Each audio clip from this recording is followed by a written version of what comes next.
Namaku Nadia, usiaku 28 tahun. 3 tahun yang lalu, aku menikah dengan pria yang kupikir akan menjadi rumah, pelindung, dan pendamping seumur hidupku, Raihan. Aku mengenalnya sejak kami masih sama-sama bekerja sebagai staf administrasi di sebuah perusahaan tekstil kecil di kota ini. Kami tidak punya banyak, tapi kami punya cukup. Cukup untuk membuat kami saling mencintai tanpa syarat. Raihan bukan pria yang romantis. Ia jarang mengucapkan kata-kata manis, apalagi memberi kejutan. Tapi ia rajin, bertanggung jawab, dan selalu pulang tepat waktu. Bagiku, itu sudah lebih dari cukup. Kami menikah secara sederhana, hanya dihadiri keluarga dan teman dekat. Tak ada pesta mewah, tak ada bulan madu ke luar negeri. Tapi hari itu, aku merasa menjadi wanita paling beruntung di dunia. Awal pernikahan kami berjalan seperti kebanyakan pasangan lain. Kami tinggal di rumah kontrakan kecil di pinggiran kota. Setiap pagi aku menyiapkan bekal untuknya, dan setiap malam kami makan malam bersama. Kami menabung sedikit demi sedikit, berharap suatu hari bisa memiliki rumah sendiri dan memulai bisnis bersama. 1 tahun setelah menikah, aku hamil. Awalnya aku khawatir, karena keuangan kami belum benar-benar stabil. Tapi Raihan justru sangat bahagia. Ia bahkan memelukku lama dan mencium perutku setiap malam. Katanya, anak ini akan menjadi anugerah terindah dalam hidup kami. Namun semuanya mulai berubah saat kandunganku memasuki bulan ke-6. Raihan mulai sering pulang larut malam. Ia berdalih ada lembur di kantor, atau harus bertemu klien penting. Awalnya aku percaya. Aku tahu dia pekerja keras. Tapi sebagai istri, aku mulai merasakan ada sesuatu yang janggal. Wajahnya semakin dingin, sikapnya semakin cuek. Bahkan kadang, ia tampak terganggu hanya karena aku minta ditemani kontrol ke dokter. Sendiri aja, Nat. Aku lagi banyak kerjaan, katanya suatu malam. Aku hanya diam, menahan air mata. Aku tahu aku tak boleh stres demi kandunganku. Lalu datanglah malam itu. Malam di mana semua luka itu mulai terbuka sepenuhnya. Aku sedang mencuci piring setelah makan malam sendirian ketika ponsel Raihan berdering. Ia sedang mandi, jadi aku pikir tak ada salahnya mengangkat, siapa tahu penting. Tapi sebelum aku menyentuh layar, aku sempat melihat nama kontak yang muncul, Cassandra Hati Merah 2. Jantungku berhenti berdetak sejenak. Aku bukan tipe wanita yang suka mengintip ponsel suami, tapi kali ini, aku membuka pesan-pesan mereka. Sayang, aku kangen. Jangan lama-lama di rumah istrimu, ya. Aku tunggu di hotel. Besok kamu bisa nemenin aku ke acara gala dinner? Aku mau kamu temani, biar semua orang tahu kamu milikku. Aku terdiam. Tanganku gemetar. Pandanganku kabur karena air mata. Semua pertanyaan yang selama ini kupendam akhirnya terjawab. Raihan, suamiku, ayah dari anak dalam kandunganku, berselingkuh. Dan bukan dengan sembarang wanita, tapi dengan perempuan kaya yang bahkan namanya sering muncul di majalah bisnis lokal. Aku tak langsung menegurnya malam itu. Aku ingin tahu seberapa jauh mereka melangkah. Aku mengamati gerak-gerik Raihan setiap hari. Dan dugaanku benar, setiap malam ia pulang lebih larut, bahkan kadang tanpa memberi kabar. Pagi hari ia mulai bersikap lebih kasar, mudah marah hanya karena hal sepele. Seolah kehadiranku hanya menjadi beban. Lalu akhirnya, 2 minggu sebelum tanggal perkiraan kelahiran, ia mengucapkan kata-kata yang tak akan pernah kulupakan seumur hidupku. Aku mau kita pisah, Nat. Aku sudah nggak bisa terusin semua ini. Aku cinta orang lain. Aku terpaku. Kamu serius, Raihan? Sekarang? Saat aku hamil 9 bulan. Aku tahu ini terdengar kejam. Tapi aku nggak bisa terus bohong. Aku mau hidup sama Cassandra. Dia bisa kasih aku kehidupan yang lebih baik. Aku capek hidup miskin begini terus. Aku tersenyum getir. Jadi itu alasannya. Bukan karena aku tak cukup baik, tapi karena aku tak cukup kaya. Bagaimana dengan anak kita, Raihan? Dia terdiam sejenak, lalu berkata pelan, kamu bisa urus sendiri, kan? Aku yakin kamu kuat. Air mataku jatuh tak tertahankan. Tapi aku tak mau menangis di depannya. Tidak untuk pria yang tega meninggalkan istrinya menjelang persalinan demi perempuan lain. Keesokan harinya, Raihan pergi. membawa koper kecil, meninggalkan aku dan janin yang sudah menendang-nendang seolah ikut merasakan sakit hatiku. Beberapa hari kemudian, aku melahirkan. Sendiri. Tanpa Raihan. Tanpa satupun keluarga dari pihaknya. Hanya ada sahabatku, Dira, yang dengan setia menemaniku dari awal hingga bayi laki-lakiku menangis pertama kali. Aku menamai anakku Arsha, yang berarti pembawa kebahagiaan. Dan benar, kehadiran Arsha menjadi sumber kekuatanku untuk bertahan. Untuk tidak terpuruk. Untuk bangkit. Selama masa nifas, aku berusaha tetap tenang. Mengurus bayi sendirian bukan hal mudah, tapi setiap kali aku menatap mata Arsha yang bulat dan bening, semua kelelahan itu sirna. Aku belajar mengatur waktu, menyusui, begadang, bahkan mulai bekerja lagi dari rumah hanya 1 bulan setelah melahirkan. Aku memang pernah menjadi staf administrasi. Tapi Raihan tidak tahu, aku juga memiliki saham di beberapa perusahaan rintisan. Modal awalnya dari warisan kakekku yang tak pernah kutunjukkan pada siapapun. Termasuk Raihan. Aku menyukai hidup sederhana, dan aku berpikir, jika aku dan Raihan bisa membangun semuanya bersama dari nol, akan terasa lebih berarti. Tapi ternyata, tidak semua pria bisa menghargai perempuan yang memilih merendah padahal mampu menjulang. Salah satu perusahaan tempat aku menanamkan saham adalah perusahaan milik Cassandra. Ya, Cassandra, perempuan yang merebut suamiku. Dunia ini memang kecil. Awalnya aku hanya ingin fokus membesarkan Arsha. Tapi suatu malam, aku melihat berita di internet, Cassandra dan Raihan tampil bersama dalam sebuah acara gala. Wajah Raihan tampak bangga, seolah hidupnya kini sempurna. Disinilah api dalam diriku menyala. Bukan karena iri. Bukan karena ingin Raihan kembali. Tapi karena aku ingin mereka tahu bahwa mereka telah mengkhianati perempuan yang salah. Emma, nanti kalau Arsha besar, dia akan tahu mamanya bukan perempuan lemah yang ditinggalkan begitu saja, bisikku sambil mencium keningnya. Aku mulai menata ulang strategiku. Kutinjau ulang seluruh dokumen investasiku di perusahaan Cassandra. Posisi dan kekuatanku lebih besar dari yang dia tahu. Aku punya hak menentukan arah bisnis. Dan aku tahu betul kapan waktu yang tepat untuk menarik semuanya. Aku tak akan marah. Tak akan mencaci. Tapi aku akan membalas dengan cara paling tenang dan mematikan, cara yang hanya bisa dilakukan oleh perempuan yang benar-benar bangkit. Hari-hariku setelah kelahiran Arsha bukanlah hari yang mudah. Rumah kontrakan yang dulu terasa ramai kini sunyi. Tidak ada lagi tawa Raihan, tidak ada suara derak sandal jepitnya di pagi hari. Tapi di tengah kesunyian itu, tangisan dan tawa kecil Arsha menjadi satu-satunya alasan aku bertahan. Aku belajar menjadi ibu. Aku bangun malam-malam saat Arsha lapar, mengganti popok dengan tangan gemetar karena kurang tidur, dan menggendongnya selama berjam-jam saat ia kolik. Tapi semua itu kulakukan dengan penuh cinta. Tak ada keluhan, hanya ketulusan. Di sisi lain, aku juga mulai kembali menata hidup profesionalku. Aku tak mungkin kembali bekerja kantoran penuh waktu, karena Arsha masih terlalu kecil dan aku tidak punya siapa-siapa untuk menitipkannya. Tapi aku masih punya investasi, dan aku tahu, saatnya sudah tepat untuk mengembangkan pengaruhku di balik layar. Aku mulai memantau pergerakan saham dan laporan keuangan dari beberapa perusahaan tempat aku menanamkan dana. Salah satunya adalah perusahaan kosmetik eksklusif milik Cassandra, si perebut suamiku. Perusahaannya memang besar, tapi terlalu mengandalkan nama dan pesona Cassandra sebagai sosialita. Sementara secara internal, banyak ketimpangan. Aku sudah lama tahu hal itu dari laporan keuangan yang dikirim ke investor utama. Tapi selama ini aku diam, karena aku masih percaya pada kesetiaan Raihan. Sekarang, aku tak punya alasan untuk bertahan diam lagi. Aku mengatur pertemuan dengan penasihat keuanganku, Pak Rudi, seorang pria parubaya yang sudah menemaniku sejak aku mewarisi dana dari almarhum kakekku. Kamu yakin, Nat? Kalau kamu menarik investasimu dari perusahaan Cassandra, itu akan berdampak besar. Bisa guncang, bahkan mungkin bangkrut. Aku tersenyum tenang. Justru itu yang aku mau. Pak Rudi menatapku lekat-lekat, lalu mengangguk.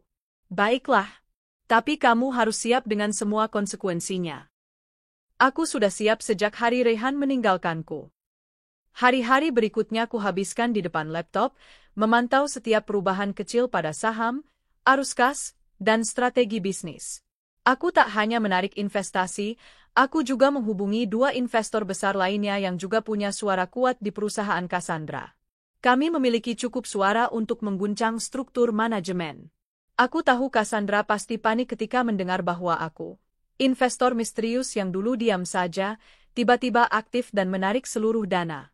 Dan aku tahu, Reyhan yang sekarang jadi direktur marketing, di sana pasti ikut terbakar. Sementara itu, Reyhan sama sekali tak memberi kabar tentang Arsha. Tak sekalipun ia menanyakan kabar anaknya.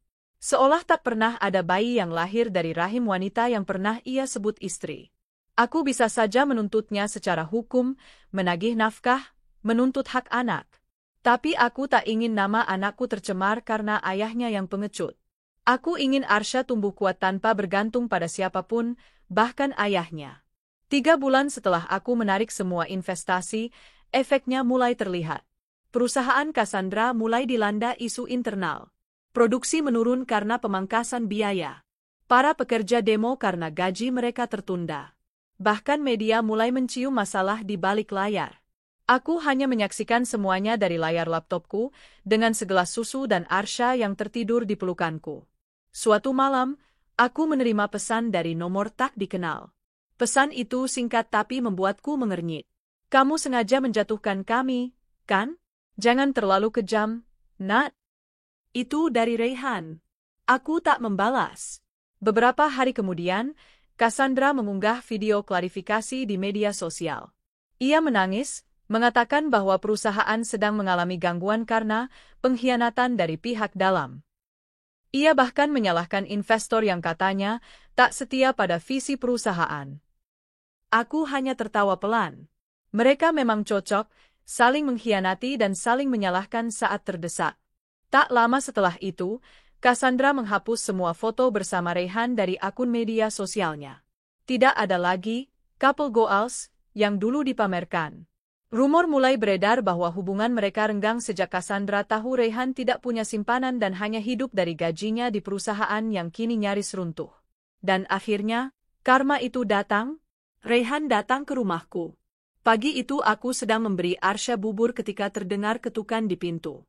Kupikir kurir atau tetangga. Tapi ketika kubuka pintu, aku hampir tak percaya siapa yang berdiri di depan sana. Reyhan. Wajahnya lusuh. Rambutnya berantakan. Tas kecil di tangannya. Matanya berkaca-kaca saat menatapku. Ada sesuatu dalam sorotnya yang dulu tak pernah kulihat, penyesalan. Nade aku? Apa yang kamu lakukan di sini? Tanyaku tajam, memeluk Arsha lebih erat. Aku cuma mau lihat kamu dan anak kita, ucapnya pelan. Aku tertawa sinis. Anak yang bahkan kamu tinggalkan sebelum lahir? Anak yang kamu anggap tak penting? Anak yang kamu tinggalkan demi perempuan kaya. Reyhan tertunduk. Aku bodoh, Nat. Cassandra, dia cuma pakai aku. Dia mandul, Nat. Dia tahu dari awal, tapi dia nggak pernah bilang. Setelah tahu aku nggak punya apa-apa lagi, dia buang aku kayak sampah. Dan kamu kira aku akan menyambutmu kembali? Tanyaku tajam. Dia menatapku penuh harap. Aku tahu aku salah. Tapi aku mau berubah. Aku mau jadi ayah buat Arsha. Bolehkan aku masuk? Aku memandang wajahnya lama, lalu menatap bayi dalam pelukanku. Arsha tampak tenang, seperti tak terusik oleh drama yang sedang terjadi. Aku mencium keningnya, lalu menatap Reyhan dingin. Maaf, Reyhan. Tapi kamu sudah tak punya tempat di hidupku dan di hidup Arsha. Aku membesarkannya sendirian sejak hari pertama, dan aku akan terus melakukannya. Kamu hanya ayah secara biologis. Tapi secara batin, kamu sudah mati sejak kamu memilih pergi. Reyhan menangis. Air matanya jatuh, tapi aku tak tergerak. Aku hanya menutup pintu perlahan, meninggalkannya berdiri di depan rumah dengan penyesalan yang tak akan pernah bisa menebus kesalahannya. Di dalam, Arsha membuka matanya dan tersenyum kecil. Mama di sini, Nat, bisikku. Mama kuat, dan kamu akan tumbuh jadi anak hebat. Hari itu, aku merasa menang. Bukan karena Cassandra bangkrut. Bukan karena Reyhan menyesal. Tapi karena aku bisa berdiri tegak, menggendong anakku, dan membuktikan bahwa perempuan tak akan runtuh hanya karena ditinggalkan. Mereka boleh meremehkan. Tapi mereka lupa, seorang ibu yang tersakiti bisa menjadi kekuatan yang tak terhentikan. Sudah 2 minggu sejak Rehan datang memohon, dan sejak itu, aku tak pernah melihatnya lagi. Tapi luka yang ditorehkannya dulu tidak serta-merta sembuh hanya karena dia mengetuk pintu dan menangis. Luka itu menempel erat, seperti bayangan yang mengikuti setiap langkahku. Namun kini aku tak lari darinya. Aku menatap luka itu, lalu menjadikannya bahan bakar untuk bangkit. Setiap kali aku melihat wajah Arsha, aku sadar, aku tidak sendiri. Aku memiliki satu jiwa kecil yang sepenuhnya bergantung padaku. Aku tidak boleh rapuh. Tidak boleh menyerah. Aku mulai mengatur kembali keuanganku secara lebih aktif. Investasi yang dulu tersebar di beberapa bidang, kini kutarik sebagian untuk kupusatkan pada satu proyek, sebuah bisnis startup pemberdayaan ibu tunggal. Aku tahu, ada banyak perempuan di luar sana yang nasibnya mungkin sama denganku, bahkan lebih buruk. Mereka ditinggal saat hamil, tanpa pekerjaan, tanpa dukungan, bahkan tak tahu harus bagaimana untuk memberi makan anak mereka esok hari. Aku harus melakukan sesuatu, kataku pada Pak Rudi dalam pertemuan daring kami. Apakah kamu yakin, Nat? Proyek ini bukan tentang untung rugi semata. Ini lebih idealis. Aku yakin. Ini bukan hanya soal bisnis. Ini soal menyelamatkan harga diri perempuan seperti aku, yang pernah ditinggalkan tapi tidak pernah menyerah. Pak Rudi mengangguk perlahan. Baiklah, kita akan siapkan semuanya. Hari-hari berikutnya kuisi dengan berbagai rapat daring, merekrut tim muda yang punya semangat sosial tinggi, serta menggandeng organisasi nirlaba untuk mendukung pelatihan ibu-ibu tunggal dalam keterampilan seperti memasak, menjahit, hingga kerja remote. Aku menamai startupku, Satu Asa, karena bagiku, satu harapan saja cukup untuk menyelamatkan hidup seseorang. Dalam proses itu, aku banyak bertemu kisah-kisah yang jauh lebih memilukan daripada milikku. Ada seorang ibu yang ditinggal suami setelah melahirkan anak ketiga. Ada yang dibuang keluarga karena dianggap membawa malu. Bahkan ada yang harus tidur di musala karena tak punya tempat tinggal. Setiap kisah itu membuatku menangis. Tapi bukan karena aku sedih, melainkan karena aku tahu, aku tidak sendiri. Luka yang dulu kupikir terlalu dalam, ternyata hanya secuil dari lautan luka perempuan lain yang masih bisa tersenyum hari ini. Aku mengundang beberapa dari mereka untuk pelatihan pertamaku. Kami menyewa aula kecil milik balai warga. Aku datang bersama Arsha yang kugendong dalam gendongan kain. Ia tertawa kecil saat aku berbicara di depan para ibu yang duduk bersila, menyimak dengan mata berkaca-kaca. Hari ini bukan tentang saya. Ini tentang kita. Kita yang pernah disakiti. Kita yang pernah dianggap tak berharga. Tapi lihatlah kita sekarang. Kita masih hidup. Kita masih bernapas. Dan itu berarti, kita masih punya kesempatan. Tepuk tangan menggemuruh, bukan karena pidatoku indah, tapi karena kami merayakan keberanian kami sendiri. Usai acara, seorang ibu menghampiriku. Namanya Bu Hani. Ia memelukku sambil menitikkan air mata. Terima kasih, Nak. Aku sudah lama lupa rasanya dihargai. Terima kasih kau ingatkan aku bahwa aku masih berarti. Aku tersenyum sambil mengelus punggungnya. Arsha dalam gendongan tertidur pulas, seolah mengerti bahwa malam itu, mamanya sedang membuat perubahan kecil dalam dunia yang keras ini. Di tengah perjuangan membangun startup, aku mendapatkan kabar mengejutkan. Seorang jurnalis ekonomi dari media nasional menghubungiku. Mbak Nadia, kami sedang membuat liputan khusus tentang investor perempuan muda yang sukses. Kami tertarik dengan gerakan sosial dan bisnis Mbak. Apakah bersedia diwawancara? Awalnya aku ragu. Aku bukan orang yang suka tampil. Tapi aku tahu, jika ingin membuat perubahan lebih besar, aku harus berani berbicara. Wawancara itu pun dilakukan via video call. Mereka menanyakan kisah perjuanganku, bagaimana aku membagi waktu antara menjadi ibu dan pengusaha, hingga pandanganku terhadap dunia startup sosial. Namun bagian yang paling membuatku terkejut adalah ketika jurnalis itu berkata, kami juga sedang menginvestigasi kejatuhan mendadak dari perusahaan kosmetik milik Cassandra Adinata. Beberapa sumber mengatakan bahwa salah satu investor kunci menarik dana dalam jumlah besar. Banyak yang menduga itu adalah aksi balas dendam. Apakah Mbak Nadia ingin menanggapi? Aku tersenyum. Saya tidak percaya pada balas dendam.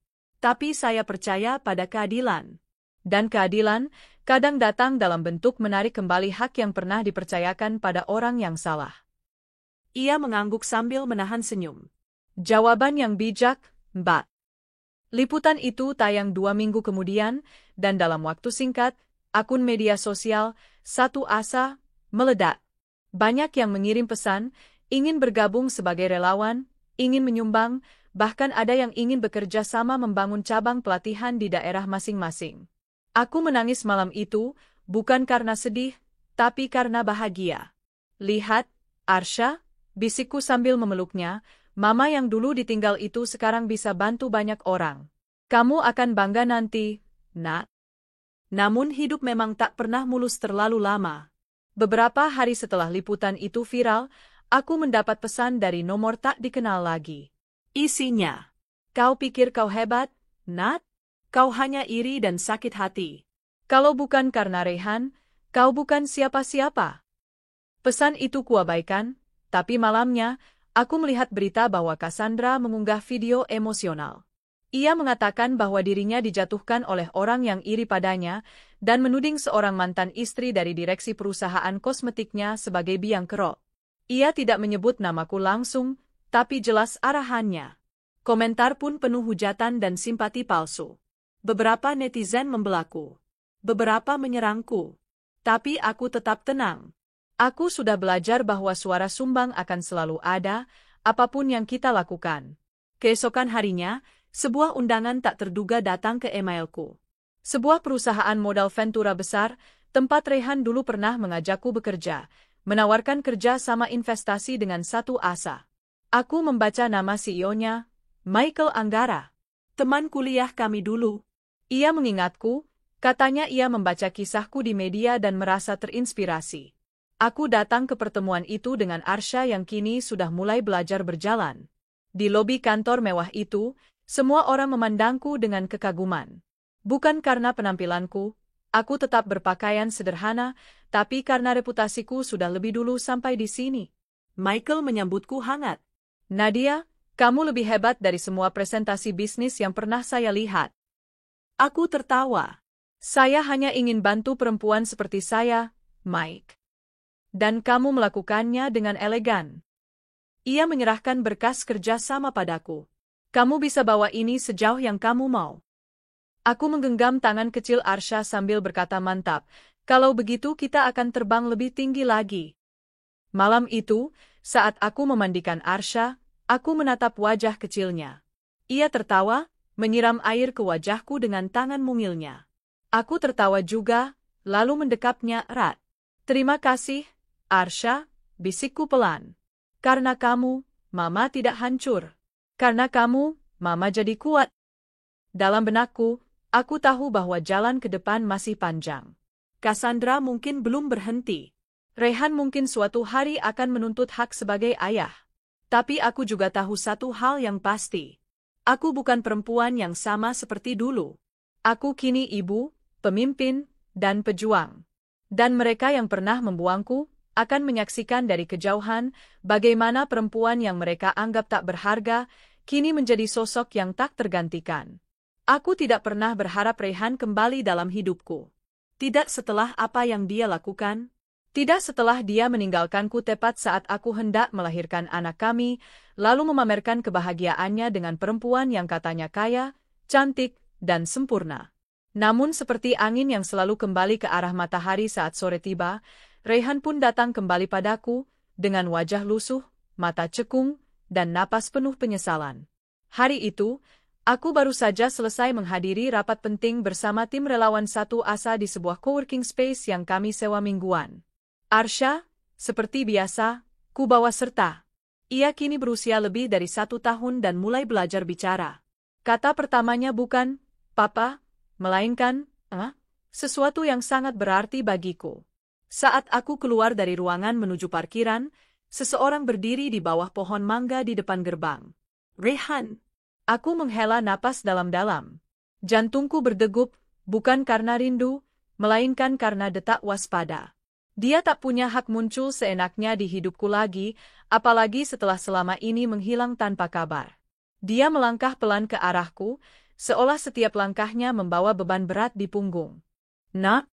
Suaranya serak. Aku diam, memeluk Arsha lebih erat. "Aku cuma mau bicara sebentar," katanya lagi. Aku menatapnya. Dulu, wajah itu pernah membuatku jatuh cinta. Kini, yang kutemukan hanya bayang-bayang seorang pria yang kehilangan arah. "Aku tak punya waktu untuk orang asing," jawabku dingin. Dia menunduk. "Aku salah, Nat. Aku bodoh. Cassandra bukan seperti yang aku kira. Dia hanya pakai aku untuk gengsi. Saat perusahaannya bangkrut dan uangnya habis, dia bahkan tidak mau melihat wajahku lagi." Hatiku tidak bergetar. Tidak ada simpati tersisa untuk pria ini. "Dan kau kira aku akan menampungmu kembali setelah kau buang aku dan anakmu seperti sampah?" Tanyaku, suara meninggi. Raihan meraih lengan bajuku. "Aku menyesal, Nat. Demi Tuhan, aku menyesal. Aku ingin menebus semuanya. Aku ingin jadi ayah untuk Arsha." Aku tertawa kecil. Bukan tawa bahagia, tapi tawa pahit. "Ayah? Kau bahkan tidak ada saat aku berjuang di meja persalinan sendiri. Saat aku berdarah, berteriak menahan sakit, berharap ada tangan yang kugenggam. Tapi tak ada. Kau sedang bersantai di hotel dengan wanita kaya itu." Raihan memucat. Aku wilaf. Tapi beri aku kesempatan. Aku akan kerja apapun. Aku akan bantu apapun yang kamu mau. Asal izinkan aku dekat dengan anakku. Aku menggeleng. Arsha bukan hadiah. Dia bukan sesuatu yang bisa kau datang dan minta begitu saja. Dia adalah hasil perjuangan. Kau tidak pantas menyentuhnya. Raihan terdiam. Aku menatapnya tajam, lalu berjalan pergi meninggalkannya begitu saja. Beberapa hari setelah pertemuan itu, Raihan kembali mengirim pesan. Kali ini lebih panjang. Ia bercerita bahwa hidupnya hancur. Setelah perusahaan Cassandra bangkrut karena ditinggal investor besar, yang tak lain adalah aku, semua saham yang dimilikinya diubah jadi utang. Cassandra ternyata punya banyak pinjaman untuk menutupi gaya hidupnya yang mewah. Saat semuanya hancur, dia kabur ke luar negeri, meninggalkan Raihan dengan tagihan dan nama buruk di dunia bisnis. Aku membaca semuanya sambil menggendong Arsha yang tertidur. Di dalam hatiku, bukan simpati yang tumbuh, tapi semacam kepuasan keadilan.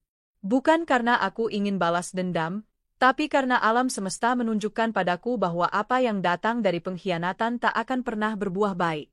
Tak lama kemudian, aku menerima undangan dari sebuah program televisi nasional bertema inspirasi. Mereka ingin mengangkat kisah satu asa dan bagaimana aku, sebagai ibu tunggal, membalik keadaan menjadi kekuatan. Awalnya aku ragu, tapi aku tahu, ini adalah kesempatan untuk menyuarakan kisah perempuan yang selama ini hanya didengar dalam bisik-bisik. Hari syuting pun tiba. Aku mengenakan gamis sederhana berwarna pastel. Tak banyak riasan. Wajah lelah tapi tegar.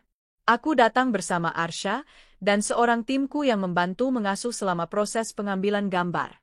Di tengah acara, pembawa acara bertanya, "Apa yang paling menyakitkan dalam perjalanan Mbak Nadia?" Aku terdiam sejenak, lalu menjawab lirih, "Bukan ditinggalkan, tapi diremehkan. Saat orang yang pernah mencintaiku mengira aku tak akan bisa bangkit tanpanya. Saat mereka pikir aku hanya akan jadi perempuan lemah yang menangis setiap malam. Padahal, di balik air mata seorang ibu, ada keberanian yang tidak bisa dihitung." Tepuk tangan pun bergema. Episode itu tayang seminggu kemudian, dan langsung viral. Komentar membanjiri media sosialku. Banyak ibu-ibu tunggal yang menyemangati. Banyak anak muda yang ingin menjadi relawan. Tapi di antara semua komentar itu, ada satu pesan pribadi yang membuatku terdiam. "Nat, aku lihat kau di TV. Aku menangis. Aku bukan hanya kehilanganmu, aku kehilangan diriku sendiri. Tapi sekarang aku sadar, aku tak punya tempat lagi di hidupmu. Tapi kalau suatu saat Arsha bertanya tentang ayahnya, tolong jangan bilang bahwa dia tidak pernah peduli. Karena aku pernah," dan masih mencintai kalian. Pesan itu dari Rayhan. Aku membaca berulang-ulang. Aku tidak membalas. Bukan karena aku benci, tapi karena aku sudah sembuh. Dan yang sudah sembuh, tak perlu kembali pada luka. Waktu terus berjalan. Arsha tumbuh sehat, Cerdas. ia kini berlari-lari kecil setiap pagi di taman kecil depan rumah kontrakanku yang mungil tapi penuh cinta. Ia memanggilku dengan tawa ceria, menyebut namaku bukan hanya sebagai Mama, tapi juga sebagai segalanya. Startupku semakin berkembang.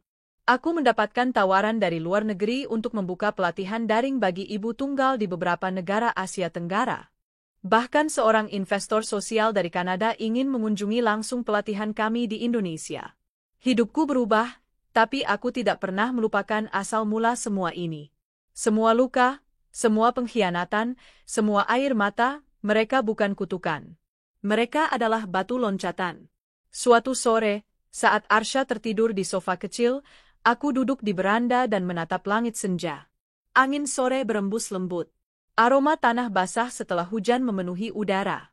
Aku mengirimkan pesan pendek kepada diriku sendiri, pesan yang dulu aku harap bisa kudengar di masa-masa gelapku. Kau tidak hancur, Nat. Kau sedang dibentuk, diuji, Dan kini, kau telah jadi lebih kuat dari siapapun yang pernah menyakitimu. Malam itu, aku tidur dalam pelukan anakku. dalam damai, dalam syukur. Karena sekarang aku tahu, aku tidak pernah kalah. Aku hanya sedang menunggu waktu untuk menang. Sudah 2 tahun sejak aku melahirkan Arsha. 2 tahun pula sejak Rayhan menghilang dan membuang aku serta anak kami demi perempuan yang katanya berkelas dan berharta. 2 tahun bukan waktu yang singkat. Tapi juga bukan waktu yang lama untuk seorang perempuan yang disakiti dan harus membangun kembali hidupnya dari reruntuhan. Kini, bukan hanya hidupku yang bangkit, tapi juga masa depanku. Namaku menjadi dikenal sebagai salah satu investor muda paling aktif di dunia startup sosial. Aku tidak pernah mempublikasikan secara terbuka bahwa aku adalah investor utama di perusahaan milik Cassandra, perempuan yang merebut Rayhan dariku.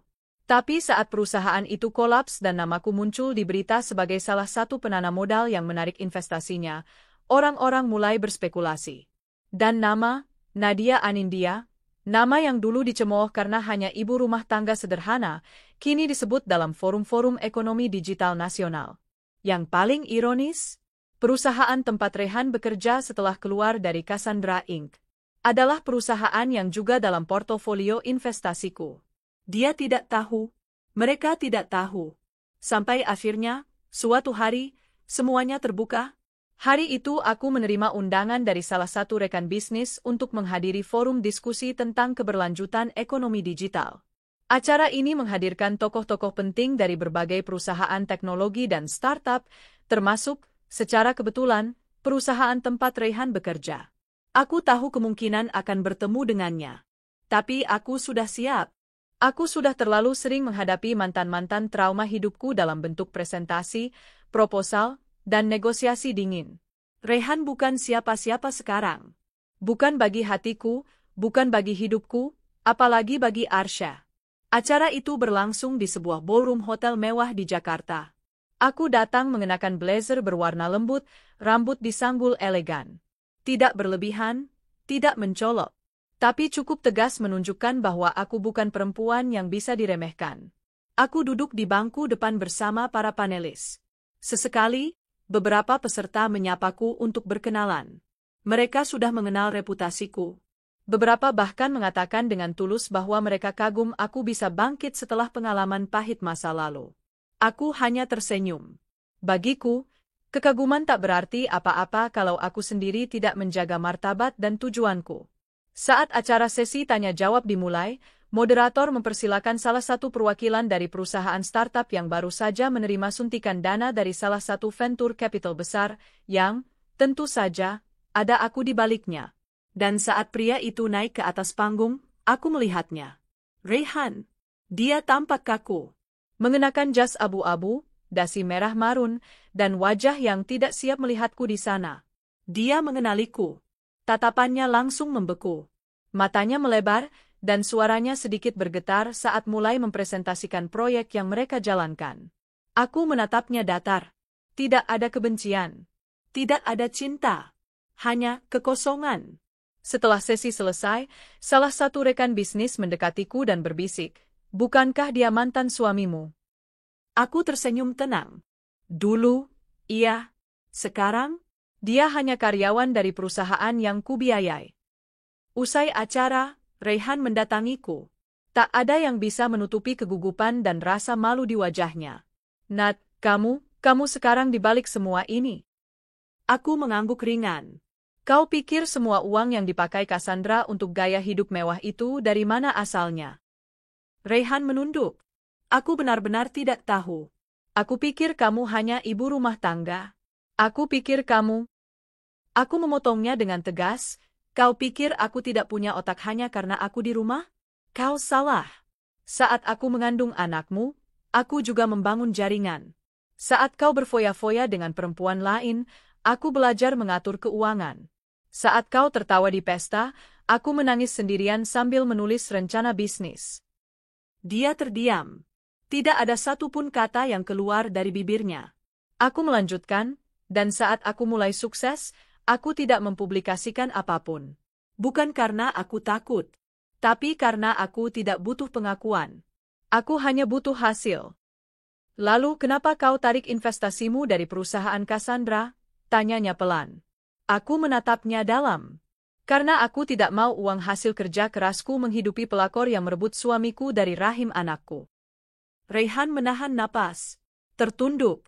Aku menghela napas pelan, menahan diri agar tidak hanyut dalam emosi. Aku tidak datang ke sini untuk membuka luka lama. Aku datang karena ini pekerjaanku. Dan kamu hanya bagian kecil dari perjalanan yang kini tidak lagi penting. Dia menggenggam tanganku tiba-tiba. Tapi aku masih mencintaimu, Nat. Dan anak kita. Aku ingin kembali. Aku ingin memperbaiki semuanya. Izinkan aku jadi ayah untuk Arsha. Aku menarik tanganku. Tidak. Kau tidak bisa kembali, Raihan. Aku tidak akan biarkan anakku disentuh oleh laki-laki yang meninggalkannya sebelum dia lahir. Anak ini tumbuh dari air mata. Dari perjuangan. Dan dia tidak butuh sosok yang hanya datang saat hidupnya terancam bangkrut. "Aku berubah, Nat," katanya putus asa. Aku menatapnya sekali lagi. Dalam hati, aku tahu, luka lama mungkin sembuh, tapi bekasnya tetap tertanam. Dan bekas itu cukup menjadi pengingat untuk tidak mengulangi kesalahan. "Berubahlah untuk hidupmu sendiri. Bukan untuk berharap kembali padaku," kataku tegas. Beberapa minggu setelah pertemuan itu, aku memutuskan untuk menggelar acara sosial besar bersama komunitas ibu tunggal dari seluruh Indonesia.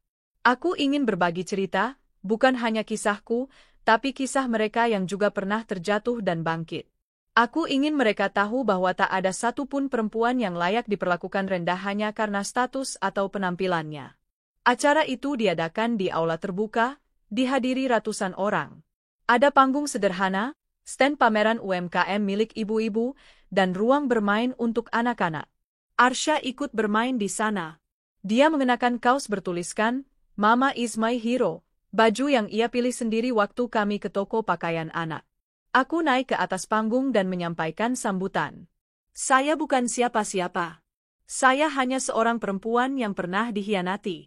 Tapi dari pengkhianatan itu saya belajar bahwa cinta yang paling murni adalah cinta seorang ibu pada anaknya. Cinta yang tak pernah pergi, bahkan saat dunia menutup pintu." Tepuk tangan membahana. Beberapa ibu menangis. Beberapa anak memeluk ibu mereka. Aku menatap Arsha di kerumunan. Dia tertawa ceria bersama teman-temannya. Dan di saat itu, aku tahu, aku tidak butuh pengakuan dari siapapun. Tidak dari Raihan. Tidak dari masyarakat. Karena aku telah diakui oleh cinta paling tulus, cinta anakku. Malam itu, saat kami pulang dan Arsha tertidur di pelukanku, aku membuka jurnal digital di laptopku dan menulis. Aku tak butuh dia kembali. Aku sudah terlalu jauh berjalan untuk menoleh ke belakang. Dan setiap langkah ke depan adalah kemenangan kecil yang kupersembahkan untuk diriku sendiri dan anakku. 2 minggu setelah pertemuan dengan Raihan di forum bisnis itu, kabar mulai menyebar di kalangan pebisnis. Perusahaan tempat Raihan bekerja mulai goyah. Investor utama menarik dukungan, sebagian mitra strategis mulai ragu, dan yang paling mengejutkan, nama pemilik saham terbesar secara diam-diam, yang tak lain adalah aku, akhirnya terungkap ke publik. Aku tidak pernah berniat mencari panggung. Tapi keadaan membuatku harus tampil. Raihan mencoba menghubungiku beberapa kali setelah pertemuan itu, baik lewat pesan pribadi maupun email formal. Isinya tidak jauh-jauh dari permintaan maaf, pengakuan salah, dan permohonan agar aku membantunya menyelamatkan posisi serta perusahaan tempatnya bekerja. Namun kali ini, aku tidak bereaksi seperti Nadia yang dulu. Aku tidak lagi perempuan yang menangis semalaman di dalam kamar sambil mengusap perut hamil. Aku telah berubah menjadi sosok yang kuat, teguh, dan tak lagi bisa dijatuhkan oleh masa lalu. Suatu pagi, saat aku tengah menyuapi Arsha yang tengah ceria dengan bubur ayam favoritnya, aku mendapat panggilan dari nomor tak dikenal. Entah kenapa aku memutuskan untuk menjawab. Nadia, ini aku, Raihan. Aku menghela napas pelan. Ada apa? Tanyaku singkat, sambil tetap mengusap bibir Arsha yang belepotan sambal. Aku tahu kamu sibuk. Tapi, aku mohon, beri aku waktu 5 menit. Boleh kita bicara secara langsung? Tolong. Aku menatap kalender di meja, berpikir sejenak. Datanglah ke kantor jam 2 siang. Tapi hanya 15 menit. Aku ada rapat setelahnya. Terima kasih, Nat, benar-benar, terima kasih. Aku tidak membalas. Lalu menutup telepon. Jam 2 tepat, Raihan muncul di lobi kantorku. Penampilannya kusut. Tak seperti saat dulu ia mengenakan jas rapi berdasi mewah, kini wajahnya terlihat lelah, matanya sayu. Mungkin inilah wajah asli seorang lelaki yang mulai melihat kenyataan. Ia dibawa masuk ke ruang pertemuan kecil oleh asistenku. Aku masuk beberapa menit kemudian, membawa catatan agenda rapat dan minuman hangat untuk diriku sendiri. Langsung saja.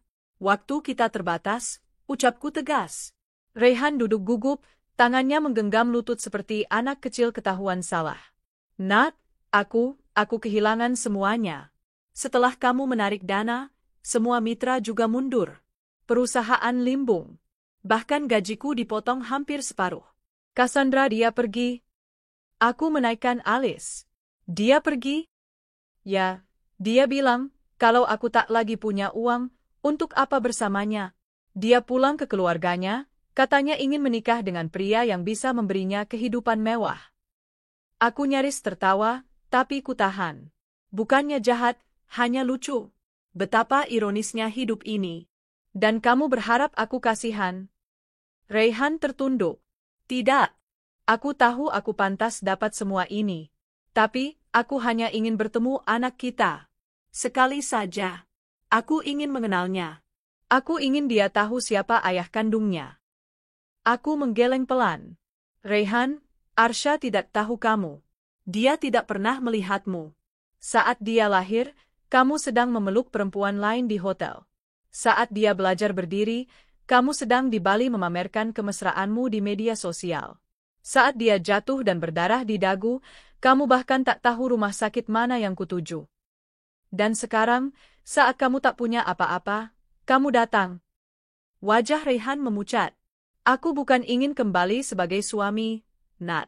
Aku hanya ingin menjadi ayah. Aku memandangnya dalam. Kamu kehilangan hak itu sejak hari kamu meninggalkan kami. Aku tak pernah menutup kemungkinan orang berubah. Tapi tidak semua orang layak untuk diberikan kesempatan kedua. Kamu memilih meninggalkan anakmu bahkan sebelum ia melihat dunia. Raihan mulai menangis. Tapi aku tetap diam. Tak ada yang lebih dingin dari luka lama yang terus diabaikan. Aku mencintainya walau aku tak pernah mengenalnya. Aku ingin menebus semuanya. Aku berdiri. Penebusan itu bukan dengan datang padaku. Bukan dengan memohon. Tapi dengan memperbaiki hidupmu sendiri. Bangun dari keterpurukanmu. Jangan jadikan anakku sebagai alasan untuk bertahan hidup. Karena hidup kami baik-baik saja tanpamu. Raihan berdiri dengan lemas. Ia mengangguk, perlahan meninggalkan ruanganku. Beberapa hari kemudian, berita tentang kebangkrutan resmi Cassandra Inc. muncul di berbagai media. Cassandra sendiri muncul di siaran gosip, menangis tersedu-sedu, menyalahkan banyak pihak atas kehancuran perusahaannya. Dia menyebut investor licik yang menarik dana di saat genting sebagai penyebabnya. Tapi publik tahu siapa dia sebenarnya. Perlahan masyarakat mulai membuka mata. Perempuan itu hanya tamak dan tidak pernah memiliki kemampuan manajemen yang nyata. Sebaliknya, namaku mulai sering muncul di media sebagai inspirasi ibu tunggal sukses. Banyak yang ingin mewawancaraiku, banyak yang ingin mengenal lebih dalam kisahku. Tapi aku tetap menjaga privasi. Aku tidak membangun kekuatan untuk menjadi selebriti, aku membangunnya untuk bertahan. Suatu pagi, saat aku tengah berjalan bersama Arsha di taman, dia menatapku sambil memeluk tangan. "Mama, kenapa banyak orang bilang Mama keren?" Aku tertawa kecil. "Siapa yang bilang?" "Teman-teman di sekolah." Kata bu guru juga, "Mama hebat." "Tapi kenapa Mama nggak pernah cerita ke Arsha?" Aku berlutut, menatap mata bulatnya yang jernih. "Karena Mama tidak butuh pengakuan, Nak. Mama hanya ingin kamu bahagia. Kalau kamu bahagia, berarti semua perjuangan Mama tidak sia-sia." Arsha tersenyum lebar. "Aku bahagia, Ma. Apalagi kalau makan pancake sama Mama." Aku tertawa, memeluknya erat. "Besok kita bikin pancake coklat, ya?" "Yai."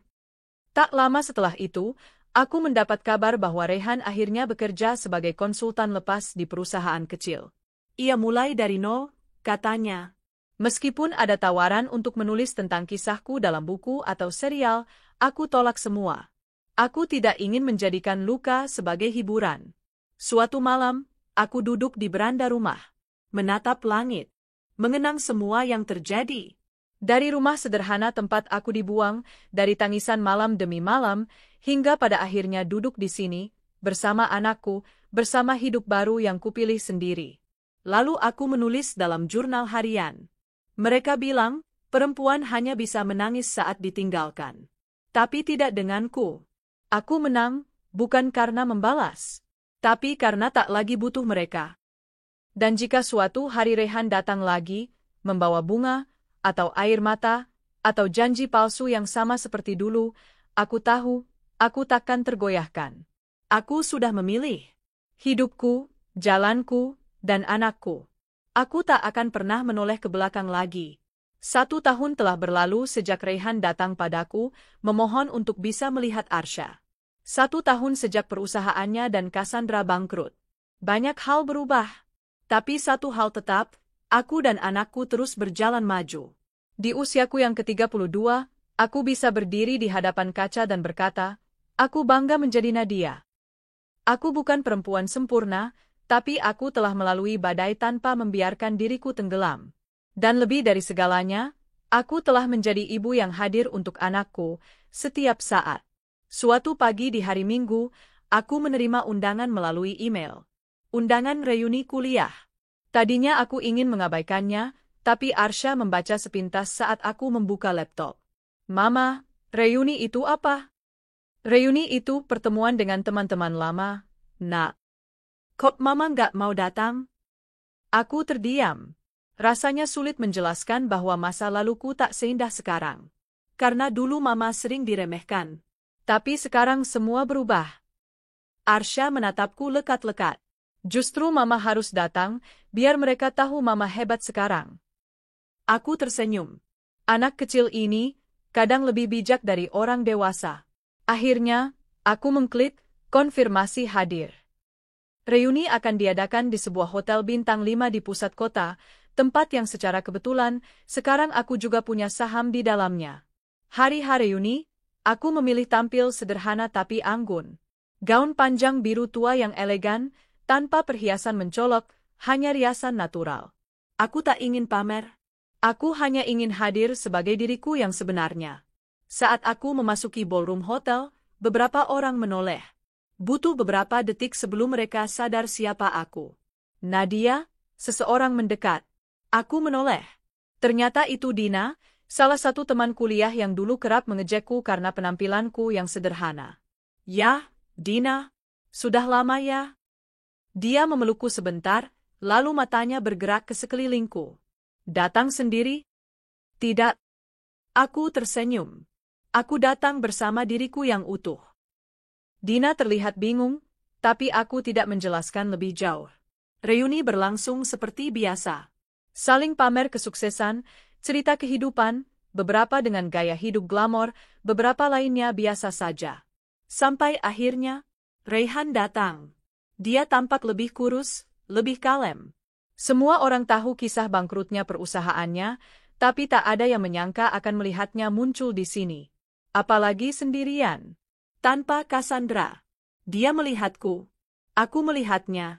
Tapi aku hanya mengangguk singkat, lalu kembali berbicara dengan beberapa teman yang sedang mengajakku foto. Tak lama kemudian, Raihan berjalan mendekat. Nadia, boleh bicara sebentar? Aku menoleh. Semua mata seakan menoleh ke arah kami. Aku tak ingin membuat drama, Raihan. Ini acara umum. Cuma sebentar. Bukan untuk memohon apapun, tapi aku cuma ingin menutup semuanya. Aku memandang jam. 5 menit. Kami keluar ke balkon hotel. Udara malam sejuk. Suasana kota terlihat gemerlap dari lantai atas. Raihan membuka suara lebih dulu. Aku tahu tak ada maaf yang cukup untuk kesalahan yang kulakukan. Tapi selama 1 tahun ini, aku belajar bahwa tak semua luka bisa diobati dengan kata maaf. Aku tak berharap diampuni. Aku hanya ingin kamu tahu, aku menyesal. Aku menatapnya datar. Kamu menyesal karena kehilangan aku, atau kehilangan harta dan kenyamanan yang pernah kamu punya? Dia diam.